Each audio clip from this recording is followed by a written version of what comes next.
live. Week 15. Holy cow, the season's flying by, huh? Let's take a recap of Week 14 in the crazy week that was, which saw Alex so stupefied that he didn't even put together any lineups. I didn't know what to do this week. I just didn't. Sorry. Yeah, man.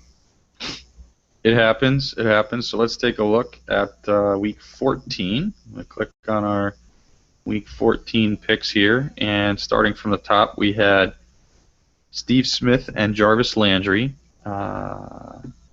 Landry, I know, he got hurt, okay, but underwhelming. He got hurt, right? Yeah, he tweaked his knee a little bit. I think he'll be okay for this week, but I think that had a lot to do with the fact that he didn't take advantage of that great matchup. And I think Steve Smith got in the end zone, right? I believe he did, yes. Let's go down to Kyle Orton and Sammy Watkins. Can anyone tell me what they did? I didn't have either of them on my lineups, so I don't know how they did. I don't think they did very well. They ended up losing. I think Orton was okay, but not great. Their defense did, very well against Peyton. So whoever played Peyton in their fantasy playoffs is pumped this week. I mean, not terrible. I mean, he had a good yardage day. He had 355 with a touchdown and a pick. Oh, and he had the rushing touchdown. So he actually did have a good day. So he did better than Peyton, a lot better. And Watkins had 12 targets for 7 catches and 127 yards. So decent stat. There goes. They both had, I'd say that's really good days, especially for 56 and 5,800 on DraftKings, respectively. Yep. Gresham got you in the end zone, right? He did. Yeah. He showed up. I did call that one. We're going to skip over Manziel because he didn't play. Crowell, underwhelmed. On the end zone. Yeah, on the end zone. Yeah. I expected a little more, but him and West seem to be in like a real true 50-50 split there, so it's going to be difficult I think those guys. He was hurting all week, so like we did kind of tell people to temper expectations with him. Yeah, I think we also mentioned West, and for people to keep an eye out that if Crowell it doesn't start, to definitely be all over West, which that would have been the better play, to be honest with you. Donte Moncrief, that whole game was just bizarre in my mind. It was hysterical. I thought Moncrief was going to have a similar game to what he had against Pittsburgh a few weeks ago, but that wasn't the case. Des Bryant, he had a decent game but didn't get you in the end zone. I don't think he quite hit his value for that price. Yeah, Cole Beasley took those two. Cole, my man, thank you for that in my primetime lineup. Joique Bell. Joique actually had a much better game than I thought he was going to have. I thought Bush was going to eat into his productivity a lot. Yeah, exactly, but what happened was... talking about him right here, baby, right here. Mr. Bell. We thought with Bush back that all 3 running backs were going to jump in, but Bush just took Riddick's touches and that was it, and Bell kept his everything. And so that was interesting to see, especially moving forward. If Bush is out, then it's just Riddick is going to take Bush's touches. So Joique has the same value no matter who's playing, I think, at this point. It seemed that way this week for sure. Ryan Fitzpatrick, I think we touched on him to say don't really play him, especially expecting anything similar to last week or 2 weeks ago now, and that was the case. We looked at Cecil Shorts and Marquise Lee. Was it Lee got in the end zone? But I think Shorts had a bad game. I took him, but he just didn't. Told you. Yeah, well, I thought it'd be his turn, and you could rely on the old steady Eddie. But man, it's just not his year, man. It was Marquise, I told you. It's Marquise. It's Marquise's show over there. That's what it is right now without Allen Robinson. Kyle Rudolph. Well, Alan Hearn's got in the end zone too. So I mean, I don't know. I'm just not a fan of the Jaguars receivers right now, to be honest with you. But that catch that Lee made this week, that was nice, but You know, you don't get points for style in DFS, unfortunately. Kyle Rudolph got you in the end. No, Kyle Rudolph. Didn't do much. Charles Johnson had a day. Yeah, it was Charles Johnson. That was just a dumb game to watch. It really. I watched the whole thing. Well, of course so you did. Jarius Wright stealing all those points from Charles Johnson because that's Charles Johnson's deep shot.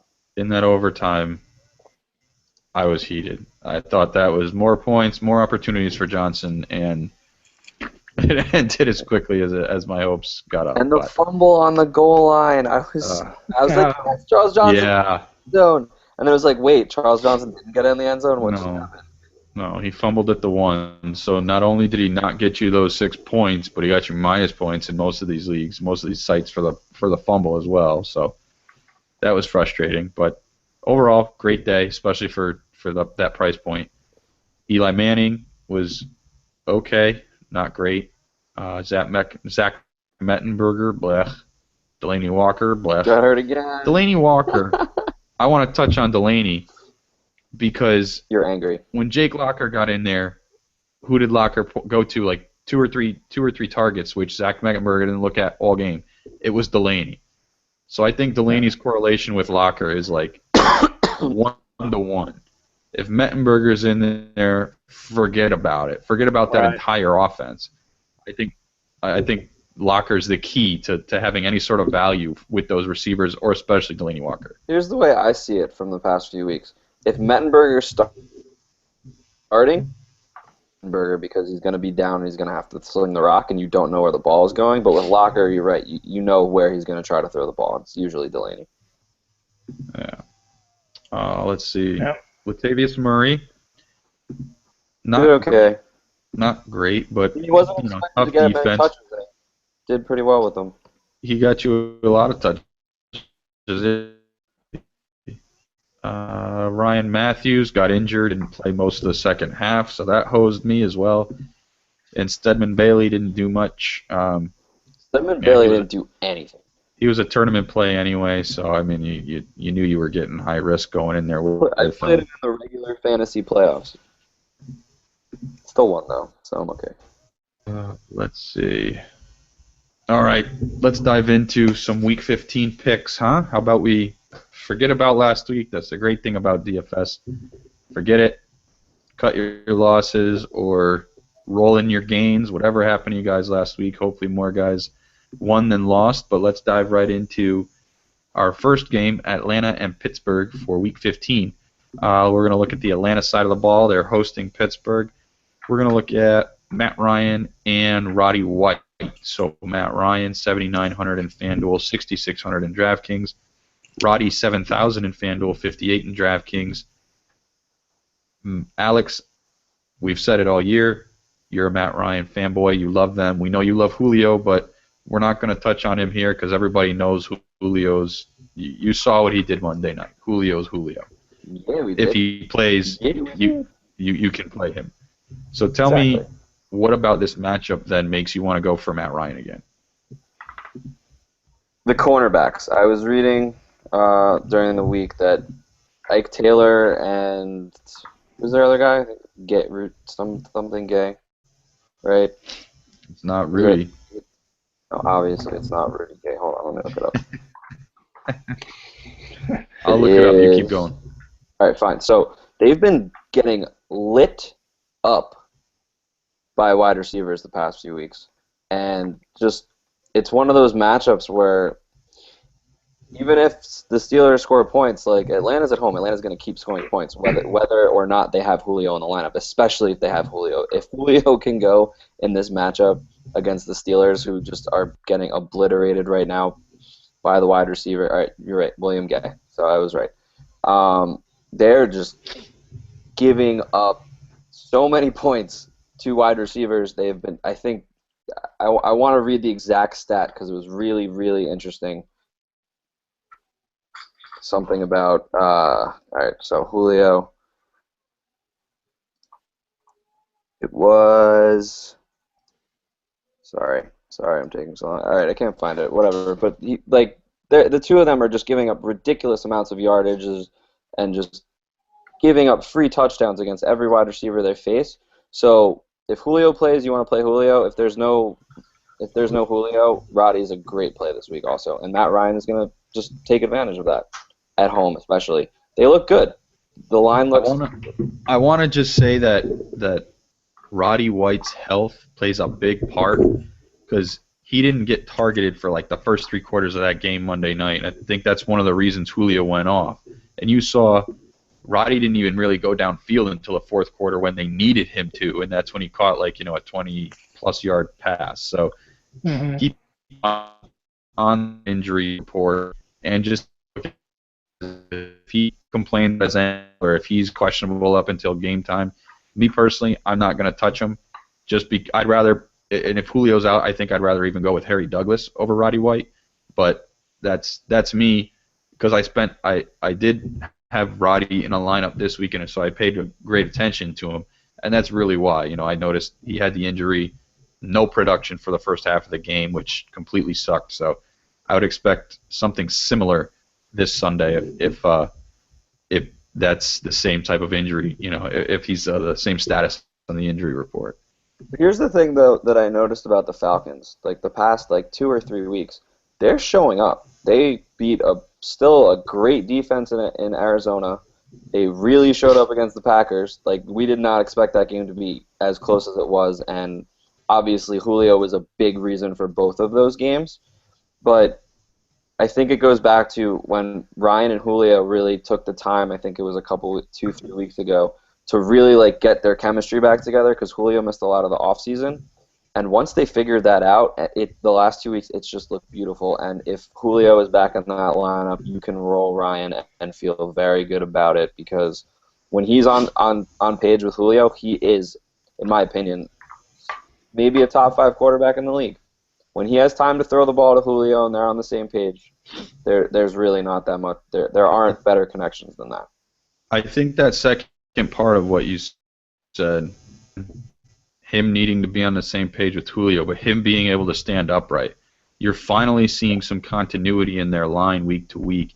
Earlier in the season, they put 3 different tackles on IR in the first 10 weeks of the season, I think it was. So that's one of the big reasons, like you touched on.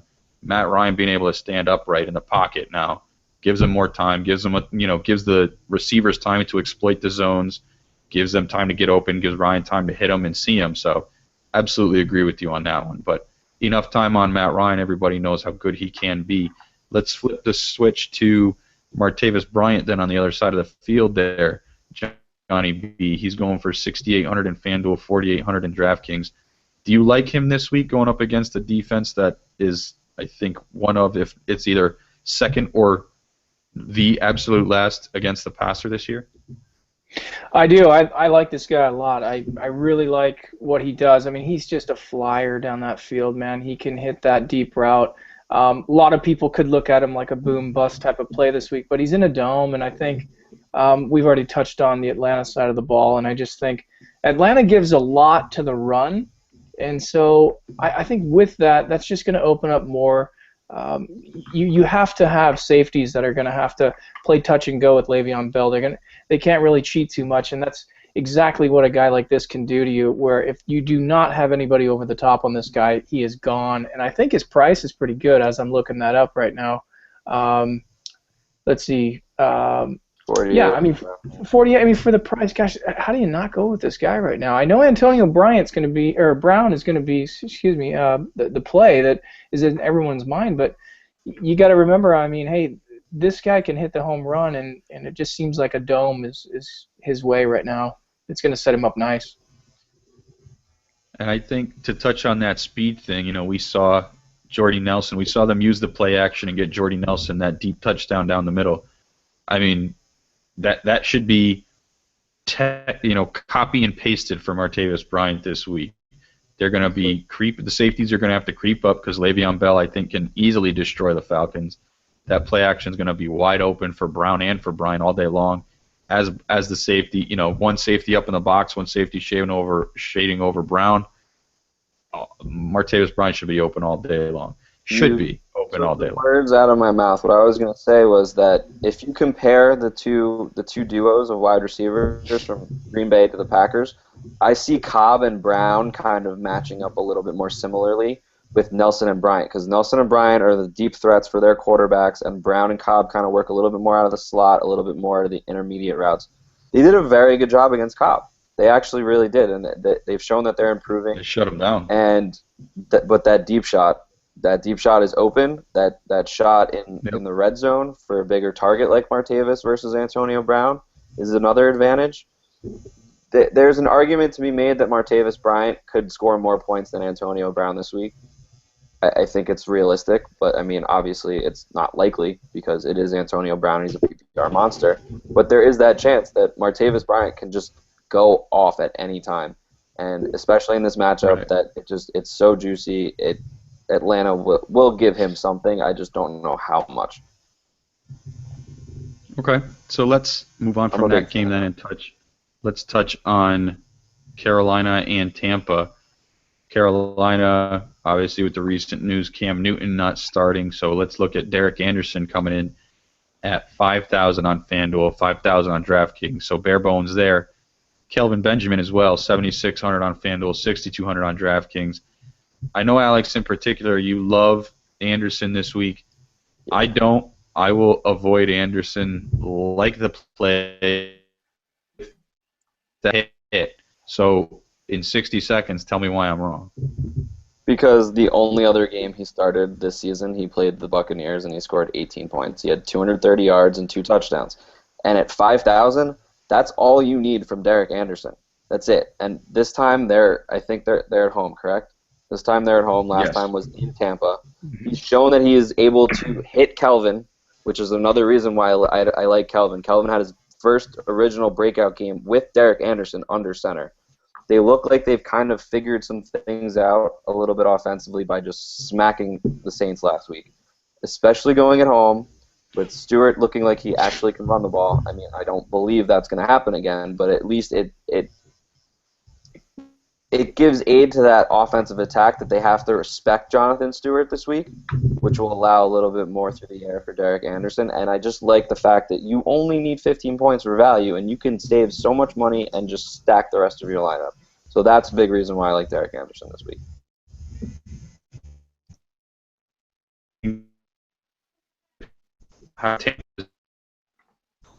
Each of the past few weeks, it's definitely improved since the last time they played Anderson. So that's why I'll be avoiding him. But for everything you just said, I can understand why someone would want to hop on him. But again, it's just I can't trust Derek Anderson personally. But it's not an I understand. I totally get your point though about value. He's not expected to do much, right? He's not expected to have an Aaron Rodgers or an Andrew Luck type week. At 5,000, you're hoping he has a middle of the road. If you get 2 touchdowns and 250 yards out of him, you're pumped, right? I think that's a pretty good day for him at 5,000. So at that, who are the other quarterbacks that are going at big prices? Like for Andrew Luck, you need 28 points. You need 2 Derek Andersons. Right. You need it. So you have to get 28 points. I get it. For me, I just the upside is capped, but I think even with a pick or even a fumble or two, he can still get well over 200 yards, and he can still get in the end zone twice. Yeah. All right, let's jump over to Tampa then, Johnny B and Mike Evans. FanDuel has them at 8,200, DraftKings at 6,600. So we see that drop-off. Again, that recency bias from DraftKings dragging them down to 6,600. I mean, this is a guy that was setting records for rookie receiving over a stretch of a few games there, Johnny B. Does he get back on track here against Carolina? Oh, I think he does. I think you can put your faith in him right away. I think he's just getting nice value targets. I think, obviously he's a rookie, and we've seen what he can do. He's just phenomenal. I loved him at Texas A&M. But I think what you're going to see here, Carolina is going to just absolutely blow it on the defensive scheme, and a lot of that has to do with who's their quarterback at Carolina. So I'm kind of one of those guys where I'm looking at Anderson to turn over the ball. I think Tampa gets their hands on it more often and throws it to a guy like Evans a lot. So I'm projecting big things for him, and I think value's there. Everything on the wall is there. I think Evans is safe to put in there right now. He had 2 touchdowns this week. Of course he's safe. There's no reason his price should have dropped, and it did. And he's going up against a better matchup against a team that just bleeds points to the wide receiver. Well, look at what happened to the Saints. I mean, obviously, I'm stating the obvious with that, but Right. Look at what happened to Drew Brees with Carolina. So Right. the only thing I'm saying is there's some guys out there that a lot of actually people that play the dailies right now are like, wait a minute, I understand this is like the year of rookie wide receivers, but you can get snake bitten by that. I mean, look what happened to Kenny Stills last week. He's not a rookie, but that type of stuff is just horrible when you're putting all your faith in a guy like that. So right, but that comes off of like 2 weeks of, oh my God, this guy is so good, he's gonna keep doing it. Like, that doesn't happen in the NFL. You're not gonna see everyone do that every single week. No, you're not. What kind of a role they're on.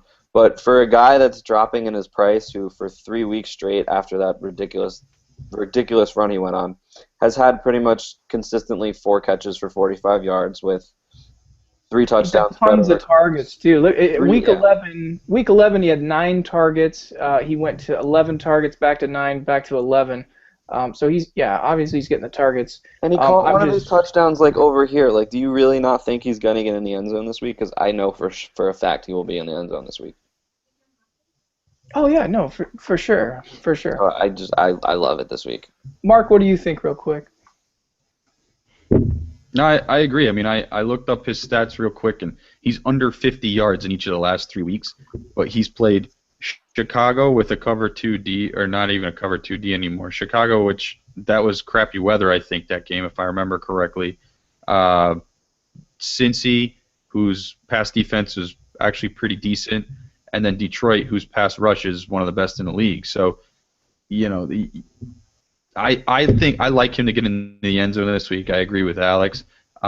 But I think Johnny B, your real increases now, especially with those targets against this Carolina defense. I mean, come on, he's got to do better than he did against the past 2 weeks at least, where he was facing tougher defenses and still got almost double-digit targets each week. So yeah, no, definitely. I think we're all in on touchdowns and Mike Evans this week. I mean, I don't care if he gets 4 for 45. He gets 2 more touchdowns, he's a great play.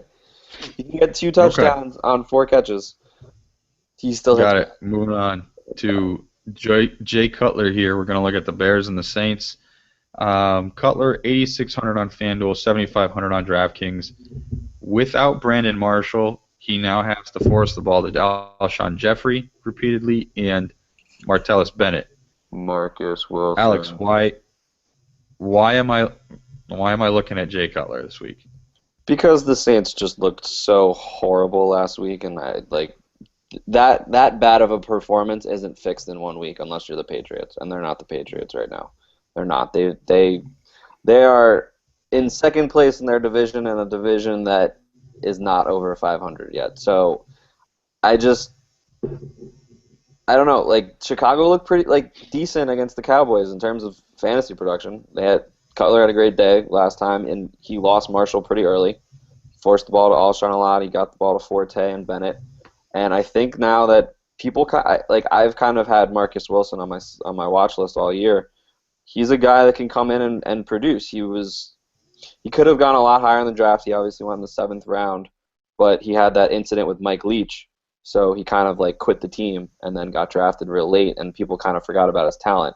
So for me, I feel like that's another weapon. That he's not quite Brandon Marshall, but he's a weapon that adds to those other 3 that can still help Cutler spread the ball around.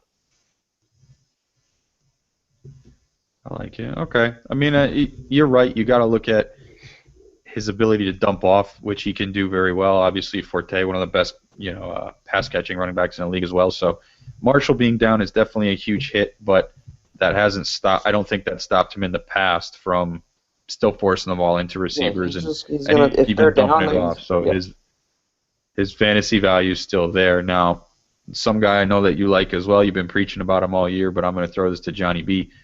Kenny Stills going for 6,100 on FanDuel, 5,700 on DraftKings. We saw Kenny Stills have a couple of really good weeks. Now that why am I blanking on his name?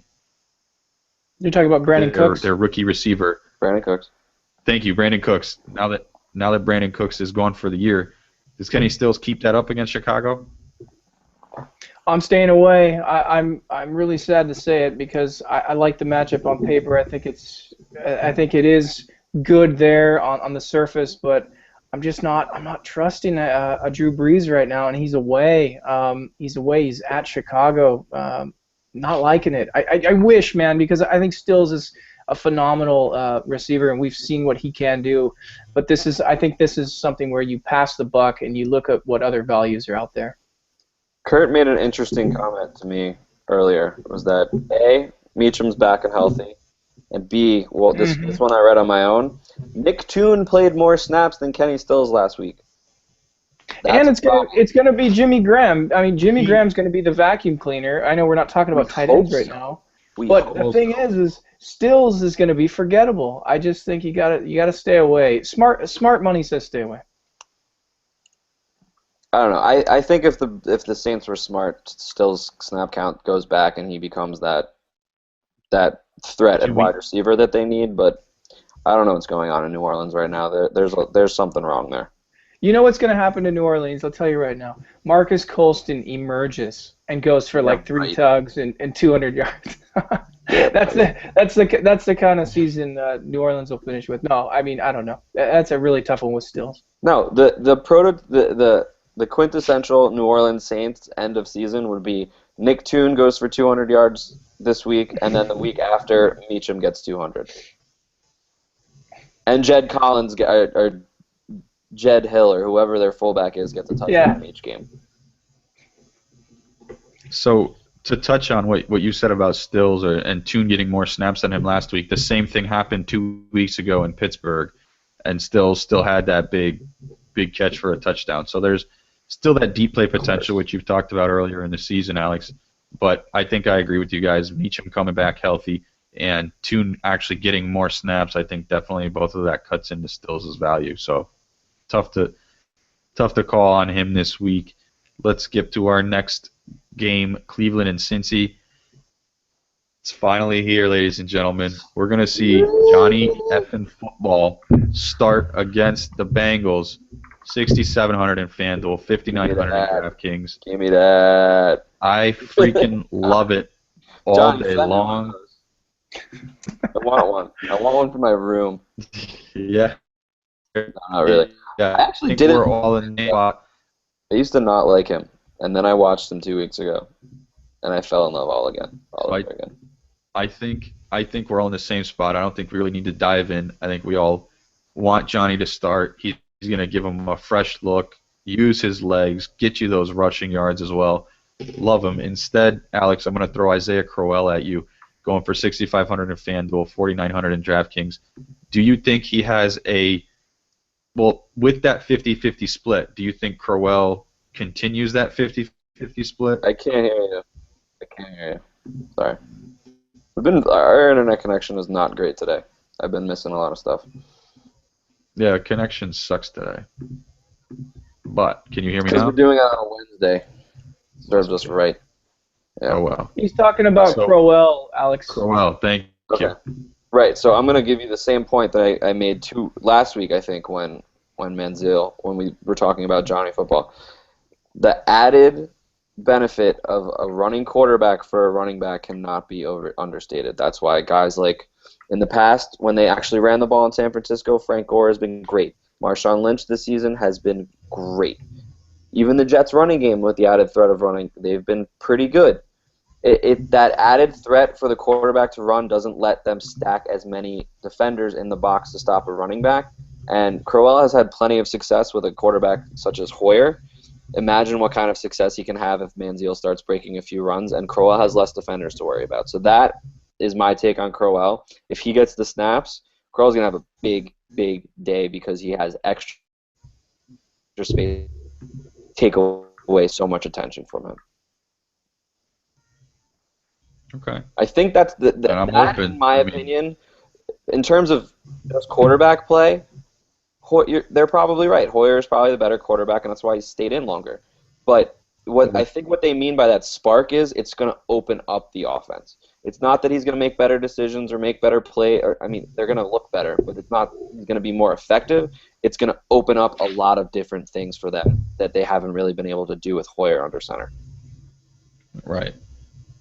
Definitely agree. It's going to be. I think it's going to be a lot better for them as a team, and it's going to increase all their skill players' values as well, I think. Let's jump off to Denver and San Diego. Let's look at Julius Thomas this week. One of the only tight ends we're really going to talk about. He's 6,300 in FanDuel, 5,100 in DraftKings. I mean, we don't really have to say much about Julius Thomas, right? He is what he is at this point, but just want to touch on San Diego not great against the tight end. We saw Gronk destroy them this week. They really played a lot of. I saw a tweet, but San Diego played a lot of bad competition against the tight end, so that's why they may look better than they really are. And like I said, we saw that last week. Gronk took care of him. Thomas healthy last week, but didn't play a snap for some reason. Thomas coming back healthy this week. I think we can all agree if he is actually healthy and healthy enough to play snaps, I think we can all agree that Thomas, great price there at 5,100 on DraftKings. Yeah. I think, yeah. Nay? Yeah, but I think that even if Julius was healthy last week, I think the game plan was to run the ball against the Bills. And we talked about that. I think we talked about this last week, or they talked about it on TV at least. With when they have Green in there as like that extra as the tight end, he's basically an extra blocker, and it's really done wonders for C.J. Anderson in that running game. So I feel like against the Chargers, they're going to run the ball less, and they're going to throw more, which means Thomas is going to be on the field. But I feel like Thomas was only active if they needed him, whereas if they could keep him off the field, they were going to last week. Yeah, it turns out they did. So great point. Let's jump off of Julius then and hit up Joique Bell, Johnny B. 7,500 on FanDuel, 5,900 on DraftKings. We kind of touched on him earlier. How me personally, and I think Alex not so much, but to a small extent, we thought Joique's value was going to get hit by Reggie Bush. Saw that it wasn't that much, but this Minnesota defense is a bit different. So do you think Joique still has that type of value going up against Minnesota this week? Yeah, I'm a little more worried about this week, obviously, than last week. I was really high on him. I think he did really well last week. I'm just not so sure this week, again, like you're saying, against Minnesota. So I'm going to defer. I'm going to say middle-of-the-road caution. I'd like to hear what you guys have to say. I mean, he's a beast, but I don't like Minnesota, their run defense, and I like this one to go to the air. Teddy Bridgewater's going to air it out, and he has to. He has to against this team. I like it. I think Detroit scores early, which gets them a lead, which means that towards the end of the game they're going to run the ball into the end zone with Joique like they have the past 2 weeks. They've given up some pretty big games against running backs. Obviously, they've had some good games, and one of those was last week against the Jets. They contained Chris Johnson and Ivory. The week before, Stewart had a pretty good week. He went, I think it was like 12 for 85, and he caught 2 balls. And then the 2 weeks prior, Forte and Lacey just shredded the Vikings. So I think there's a very good chance, especially if these teams jump out ahead early, that they're just going to pound the rock, and Minnesota's not going to be able to stop it. Yeah, fair enough. And like we said, even with Bush back, like I said earlier, with Bush back, Bush is only cutting into Riddick's workload, not Joique. Joique is getting his touches every week now. So yeah, you brought up a good point about Forte and Lacey both destroying them against the Vikings. Those are the only 2 rushing games this year where Lacey's been over 100 yards.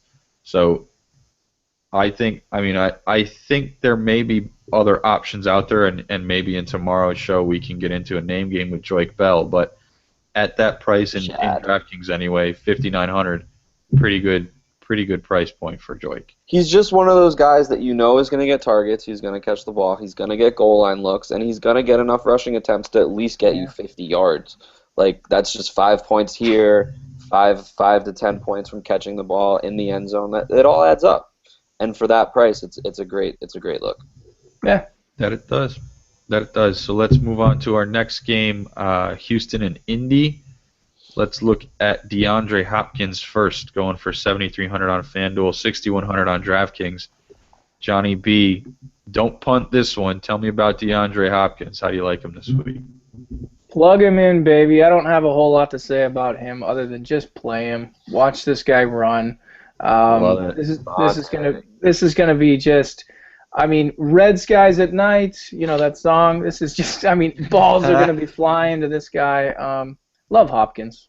Love it. Put him in. You must love it. I'm right there with you, and I heard Alex say Vontae, and I understand that. I understand the concern that Donte Davis will be on Hopkins, but he's easily Fitzpatrick's favorite target. He's going to get him the ball. I think I like Hopkins this week, and he's been kind of down the past couple weeks. So I like him. Put him in. Vontae or no Vontae against Indy, they're going to have to throw. So instead of that, hop over to Indians and look at Moncrief this week. We touched on him last week. Wasn't as great as we thought. 5,700 in FanDuel, 4,000 in DraftKings. Is that an incredible value, Alex, or is that kind of, still pure punt play in your head? If Reggie Wayne plays, that's insane value. Or if he doesn't play, sorry. If he doesn't play, that's insane value. But if Wayne plays, then you're kind of it's very risky. If Wayne doesn't play, Houston has been awful against wide receivers, especially recently. They gave up last week. Marquise Lee had 5 for 67, and Hearns had 5 for 36 and a touchdown. The week before, Kendall Wright had 7 catches for $132 and a touchdown, with Nate Washington getting another 61 yards and a touchdown. The week before, Sanu and Green lit him up. The week before that, Gabriel and Hawkins just lit him up. Then they had the bye, and in week 10 they had the bye, and Macklin and Matthews went off against them in week 9. They have given up 2 double-digit wide receivers, two wide receivers in double digits for every week since week 9. Both receivers that are on the outside have gotten those points, double digits, and I think that if Wayne doesn't play, Moncrief is huge upside and pretty safe as well. And he's at home. He's at home. That's the thing, right? He's on the track. He's on the fast track. Even with Wayne in there, though, I mean, we found out this week he's been playing with a torn triceps. You can tell over the past few weeks Wayne has been awful, absolutely awful. So I think even with Wayne in there, I don't think Moncrief has a bad game. For everything you said, Alex, I think he's better if Wayne doesn't play. But I think even if Wayne plays, Moncrief still gets the attention. Right, and if Wayne plays, then he's just gonna. It just means he's gonna be on the field more. And at this point, why is Reggie Wayne still playing through that? He doesn't need to. Exactly, just shut him down. It's not even about shutting him down. He's not helping him. Rest for a little bit and then come back in the playoffs if you need him. Let the other guys grow their roles just in case he can't come back from this. With the torn tricep, he's not coming back. He'd be out for the year. I mean, I don't know if he's going to have surgery, but I think that he could take a week or 2 off with this injury and try to see if it gets better. And if it doesn't, and they shut him down. But at least in that time period, we know they're going to make the playoffs. Sit Reggie Wayne now, let Moncrief grow into a role, and then if by chance Wayne can come back healthy, then you have another option for luck in the playoffs versus not really developing Moncrief. Okay. So he's a stud. Take a look at Dan Haren, and 6,300 on FanDuel, 4,900 on DraftKings.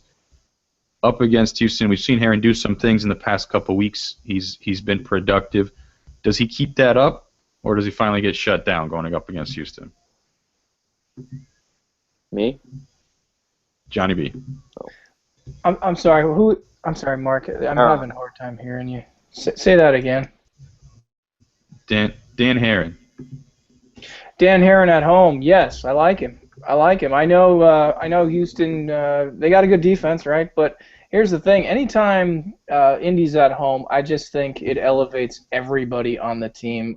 Last week I was explaining to the listeners. Obviously, Cleveland was going to slow them down a little bit. It was a wacky game, but it was outdoors, and I think the difference between an indoor Andrew Luck and this Dan Haren guy on the fast track with all these receivers, I think this is a great play with him. Good value, and I'm all for it. Beautiful. Let's hop over then quickly to Jacksonville and Baltimore. Kind of wanted to disagree a little bit. I like Haren. Could you shut up? Could we move on? You're such a pain in the ass tonight. No, I'm just kidding. Go ahead. What do you want to say? All right. No, so like what I was saying with Houston, how they've been giving up all of those points to Houston. Houston's been giving up all of those points to wide receivers. They've done the opposite with running backs since week 9. And I think only 2 players in PPR leagues have actually gotten double digits, and that was Jeremy Hill one week, and the other week was Chris Polk in Philly, who had 8 catches for 50 yards and a touchdown, or 8 rushes for 50 yards and a touchdown. So, and the other thing is, I view Haren more as a PPR back. They've only given up three running backs this year have gotten more than 4 catches, and those were Fred Jackson, DeMarco Murray, and Le'Veon Bell. And the first 2 had 6, and Le'Veon Bell had 8. Other than that, no one has had 4 catches against. That kind of concerns me with Haren because of his PPR value-wise, because he's going to be the one that catches more balls out of the backfield than Trent Richardson. So it just worries me a little bit. But with that said, that I feel like he could be one of those exceptions to the rule that get more than 4, because the other guys on that list aren't necessarily PPR guys, but could have those kind of days. But I don't know. I'm just tempering expectations just because they haven't really given up big games to running backs in a while. Just wanted to throw that out there. Hey, thanks, Alex. Okay. Could have said that in like 5 words. They haven't given up. You know games I don't speak in 5 words. I talk in circles and then in my point. You really don't. You really don't. I gotta do a better job of staying on top of you. So let's. Yeah, robot boy. Yeah. Fortunately, hold on. Get to the chopper. Yeah, at least my words are clearer. Yours are just coming in on choppy. I gotta stay from your choppiness, so I have to talk a lot. All right, so let's do this then. In 20 words, Marquise Lee, why? That catch he made last week, and he's the number 1 option in Jacksonville. I'm done. Even better. Look at that. I should put word counts on you then. Please don't. Also, the Baltimore Metro. All right, Johnny B. Let's jump to you then, and let's hit up the Giants and Redskins game. Eli Manning, 7,500 on FanDuel, 6,400 on DraftKings. Oh, Johnny's been waiting for this for 3 weeks. Johnny's been waiting for this for 3 weeks. This is the call right here. I've been waiting for this. Like we said, man, he's building up steam last week. That's what I called. He didn't have a great week. He didn't have a terrible week. This is it, folks. This is the one. I really think Eli is the play here. I think all systems are go. I think Washington's a tired defense right now. And here's the thing. We're not in week 4. We're not in week 8 anymore. This is later in the year. People are tired. And watch out, man. I just think Odell Beckham, if he's not the number 1 receiver this week, I mean, I don't know. In my book, he's got to be my number 1. Out of all the receivers right now, he's number 1 for this week specifically. And with Eli and the Giants coming on strong, this is it, man. I've been waiting for it. Play him. Yeah, nobody can cover Odell Beckham Jr. It's just not. It's not possible. No, this is it. This is and Eli's the value. Go for it, man. That's it right there. I mean, he's definitely way low this week. If there's a secondary in the league that he should be able to throw on, it's one that's depleted and that he sees twice a year every year. So I like it. Keyword should with Eli. Keywords have been should since week 2, but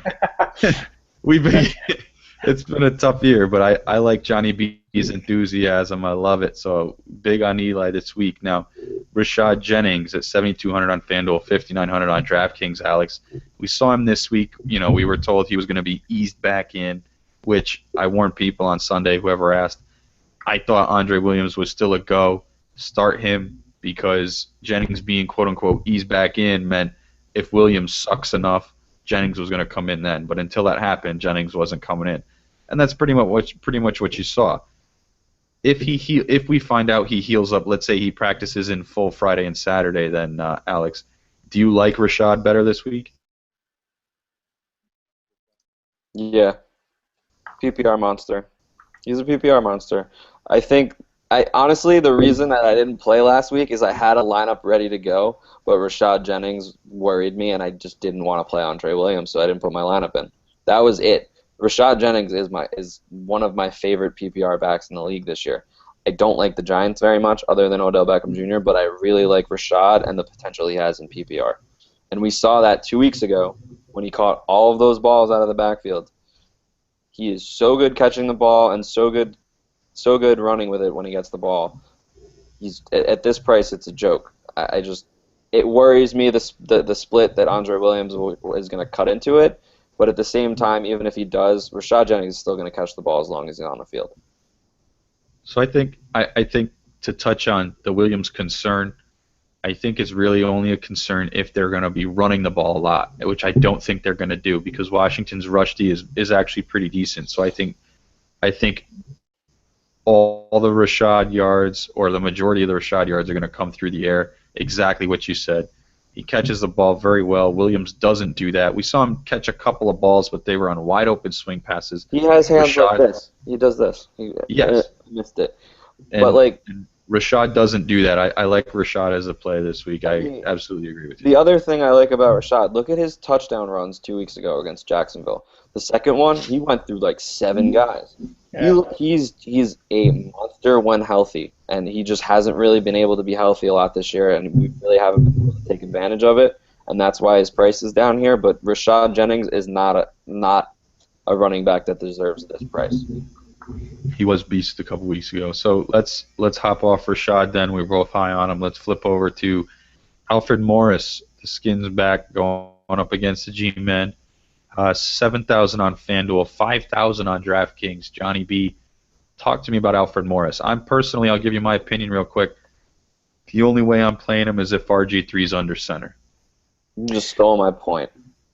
Yeah, I was gonna say it's really hard. I've never been a Morris fan. I love his work ethic. I love the kind of car he drives and that whole story, but here's the thing. I mean, I don't think he can be trusted right now.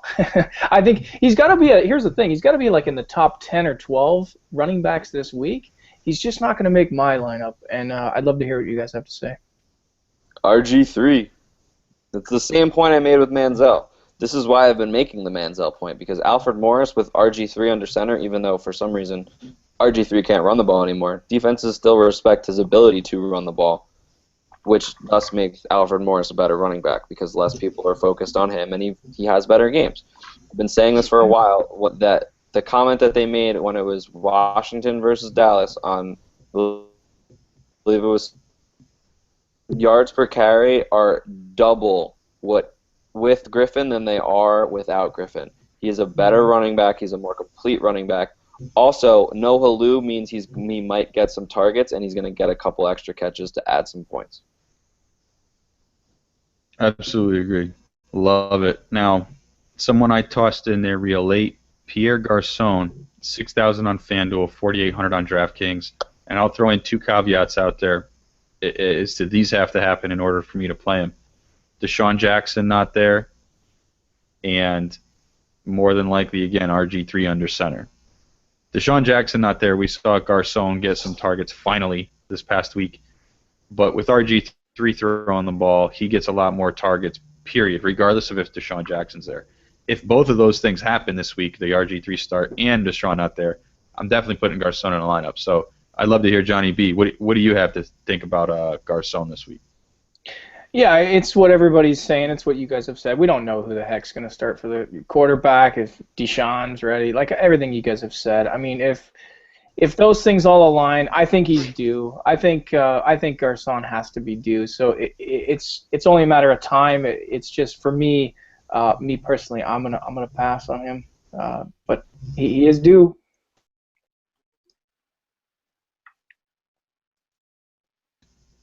Alex, you got anything else to add? No, I don't like him. I'm just not a fan. But if it goes the way like you just said, with no Deshaun and RG3 is starting because RG3 for some reason just doesn't know who Jordan Reed is. I don't know why. It doesn't make any sense to me. But if those things happen, then yeah, he could be an okay play. But even then, like, I don't trust Garcon because I don't trust his target. It's tournament only. I'll put that as my third caveat. Tournament only. I'm not throwing him in any cash games. Go for it. Have fun. Have a blast. He could have a day if he gets all the targets, but that's a big if. Yeah. Yeah, and that's what you need. High ceiling, low floor, unfortunately. But let's move on then from this game. Let's hit up Oakland and KC. And Alex, I'll throw this back at you because I know you love them. Oh, yeah. 6,500 on FanDuel, 4,000 on DraftKings. We saw what he did in what was it? 4 carries against KC the last carries, time. $112 and 2 scores. So do we think? I mean, I'm going to go out there and say he's not going to do that in his first 4 carries again. No, but he can do that over 20. Two questions to you, Alex. Do you think, one, he gets 15-plus carries this game? 2, do you think he can hit over 100 yards with that carry load? Yep, and yep. Latavius Murray is a freak of nature. They've shown they want to get him involved. McFadden and Maurice Jones-Drew are pretty washed up, and I think they're realizing it, and they're kind of building more for the future now. And they've been playing better the more they've gotten the younger guys involved. And the other thing that, even though Kansas City's run defense has been pretty good most of the year, the past 4 weeks they've given up a 100-yard rusher in all 4 weeks. So in order from week 11. Week 11, 24 carries, $124 to Marshawn Lynch. Latavius Murray, 4 carries for $112 and 2 touchdowns. C.J. Anderson, week 13, 32 carries, $168. And the last week, Kerwin Williams out of nowhere, 19 carries for 100 yards. So 4 straight weeks they've given up 100 yards on the ground. That's concerning for that defense, and I think Murray's ready to. They're ready to let the chains off, and they're just going to let him run wild. Done. I disagree. Just real quick, I'll throw my 2 cents in. I think Kansas City has revenge all over this one, and yes, the Raiders have beat my Niners. I'm sorry, the Niners are terrible, but here's the thing: I think Kansas City's ready for him this week, and I think the Raiders come back down to earth. I'm not sure if I'm playing him this week. Although I love his talent, I love him, but I'm just not playing. I don't think they saw enough of him in that game because he only had the 4 carries before he went out with the concussion. So that if he had played a full game and that they had seen him, I'd probably more willing to agree with your point. But they didn't really see that much of him, and all you really have is however many carries. How many carries did he have last week? I'm not sure, but I think to Mark's question, I think he's going to get under 15. He'll be under 15 this week, and I think Kansas City changes up. You're going to get some different looks on the defensive front, and they're going to force Carr to throw the ball and make some more mistakes through the air. That's just my opinion.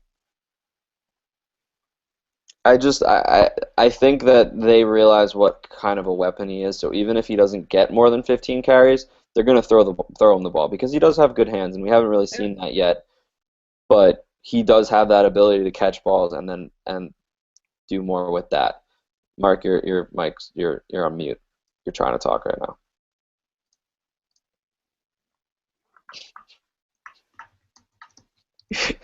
Take this and you switch. I just wanted to hop in and I wanted to say what Johnny B said is incredibly logical, right? You'd hope that they saw what Oakland did against them in the run this past week. A couple weeks ago, and you'd think they'd change it and replan for it, right? But this is the season of no logic in the NFL. Especially with Andy Reid. Especially with Andy. Yes, especially with Andy Reid and giving Jamal 10 carries a freaking game when that guy should be getting 17 plus. So I have to agree with Alex here. I like Latavius, not just because they didn't really see him, but because he's going to get the majority of carries against someone who's given up 100-plus yards to a rusher each of the past few weeks. Absolutely like Latavius Murray for that. You're gone again. Bye, Mark. Mark. Okay, well, since Mark can't yell at me, I'm going to go ahead and do one of my own plays right now. If Jamal Charles doesn't play, if you don't play Knile Davis, you don't deserve to play daily fantasy. The end. I totally agree with that. I will 100% agree with you there, Alex. Love Knile Davis. I have picked him up in 2 of my 3 regular leagues. Jamal Charles is hurt. If Jamal Charles is out, I am locking Knile Davis in as my RB1 in 2 playoff games this week. Absolutely. Yeah. Absolutely. They're at home. I mean, you're forgetting the Raiders are away. So yeah, this is good for Knile Davis. I like it. Fun game of running the ball. in Kansas City.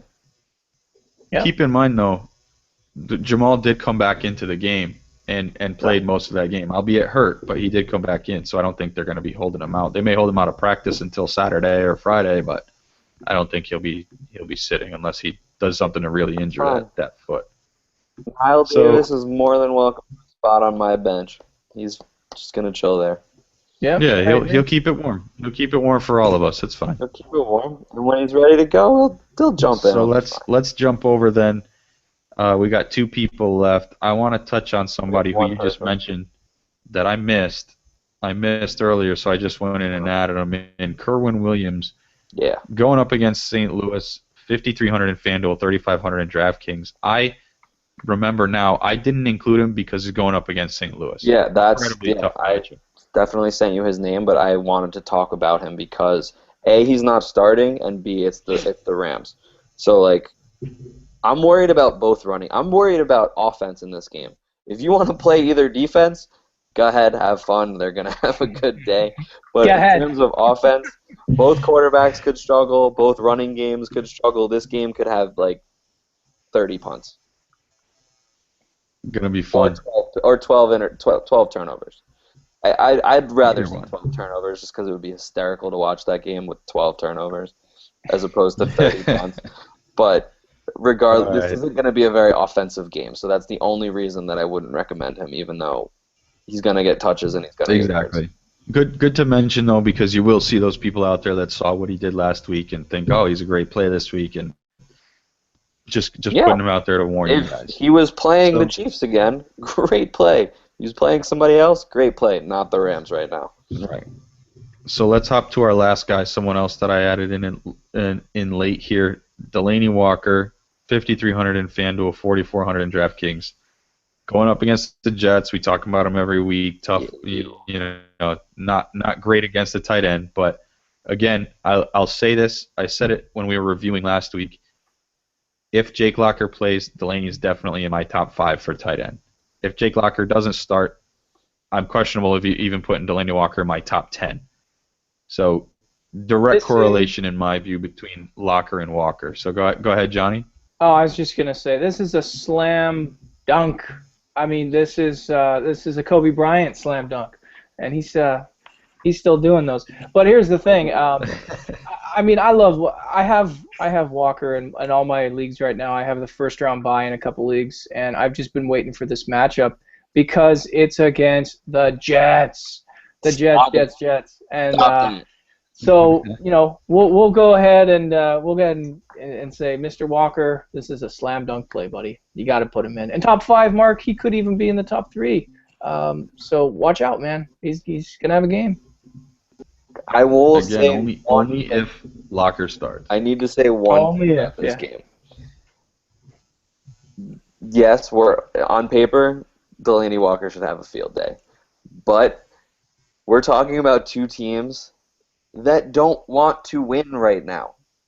I think the Jets want to win more than the Titans, which is the concern, because the Titans have thrown the flag in and they want the draft pick, whereas the Jets still think for some strange, stupid reason that winning games is important when we should just be absolutely tanking, which is why the game being so close in against Minnesota, I didn't understand that. Why are we still trying? Why? Just lose that game and we get a better pick.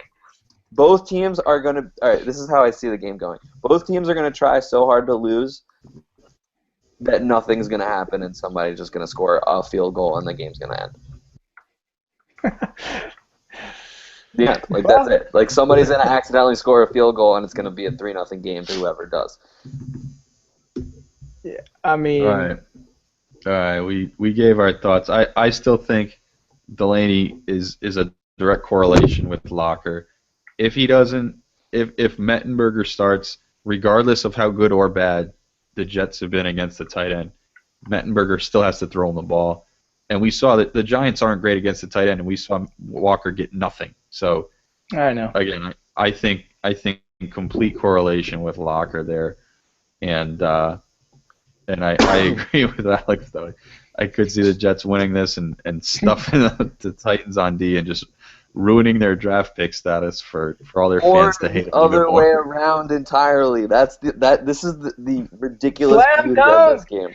The ridiculous beauty of this game is that both teams are going to throw the white flag in, and I just don't. Like, what do you do when both teams throw the white flag in? Like, who wins that game when both teams are like, all right, you can win. No, you can We win. have tied. It's the South Park episode. It's the South Park episode where, like, Gino's going to throw directly into the hands of the linebackers, and they're just going to, like, look at it and try to drop it, but for some reason they're going to catch it and run it back for a touchdown. It could just be a really crazy tie, too. We'll see. We'll It's see how 0-0 tie with 85 punts. They're just going to every how awful. All right, so that is it for us, guys. Week 15 value picks are in the books. We've got quite a few questions here, but we're hitting our time. It's late here on the East Coast for us that have to work in the morning and wake up early for that. Like, copy everybody's questions. Make sure we get to them tomorrow night when we're doing the Lineups podcast. And you guys make sure you tune into that to get your answers. Let's do a go around real quick. Again, if you guys have questions, I'm on Twitter at MN Milano, Alex at Alex Hanowitz, Johnny B. Go to UpsideDownDrafting.com, check his stuff out, buy his book. Alex, read his DFS stuff on FantasyKnuckleheads.com. We've got the links to the optimizers and everything in the comments. If you're new to the cast already, subscribe to us on iTunes, follow us on YouTube. Again, follow us on Twitter. Reach out to us. We love interacting with you guys. Johnny B, anything else? Any last words? Go Eli and go Johnny Manziel. That's all I gotta say for the quarterbacks. It's been real. Thanks, fellas, for having me on. I enjoy it, and go make some money this week, fellas. Come on, let's go do that. Yes, I have one Alex, thing to say. do it. I know Mark's excuse last night for not having the podcast was that he was working late, but I think it was because that we saved. The real reason is we decided not to. I'm just kidding. We didn't actually decide this, but it worked out great. Victoria's Secret Fashion Show was at 10. I'm so glad we didn't do the podcast. I'm so glad we didn't do the podcast last night because everyone got to enjoy the wonderfulness that was the Victoria's Secret Fashion Show last night. Yeah. And that is what my tagline is there. about. If nobody got it this show, you would like to look it up. That's Sunnery James. That's Sunnery James's gorgeous wife that was walking down the runway last night. Trust me. Look, she's fantastic. We'll put it that way. Absolutely, you got me. You got me. That's why I couldn't do it. You got me. But again, guys, thank you very much. We've got a lot of questions out there. Like I said, I'll make sure I copy them all, and we got everything all set for this week. Thank you guys very much. Subscribe, follow, reach out, interact, win money, and we'll see you guys next time.